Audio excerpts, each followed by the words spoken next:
1869 October 2 ഗുജറാത്തിലെ പോർബന്ദറിൽ ജനിച്ച നമ്മുടെ രാഷ്ട്രപിതാവായ ഗാന്ധിജി ഇന്ത്യയുടെ ചരിത്രത്തിൽ തന്നെ നിർണായകമായ സ്വാധീനം ചെലുത്തുകയും ലോകത്തിൻ്റെ ആകമാകണം ആദരവ് ഏറ്റുവാങ്ങിയ ലോകത്തെ ചിന്താഗതികളെ തന്നെ ഏറെ ഇൻസ്പയർ ചെയ്തൊരു ആത്മാവ് കൂടിയാണ്.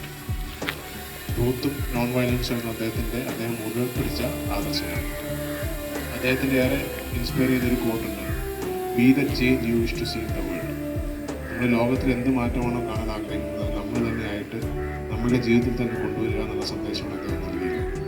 നമുക്കറിയാം, ഇന്ന് സമൂഹത്തിൽ ലഹരി മരുന്നിൻ്റെ ഇടപെടലുകൾ, ലഹരി മരുന്നിന് അടിമപ്പെട്ട യുവാക്കളുടെയൊക്കെ ഒരുപാട് കണക്കുകളും വാക്കുകൾ കൂടി വരികയാണ്. അപ്പം അതിനെതിരെ നമ്മളൊരു ശക്തമായി മാറണം. നമ്മുടെ ജീവിതത്തിൽ നമ്മളൊരിക്കലും ലഹരി മരുന്നിന് അടിമപ്പെടുകയില്ല എന്ന ഉറച്ച തീരുമാനം ആർജവത്തോടെ നമ്മൾ എടുക്കേണ്ടതുണ്ട്.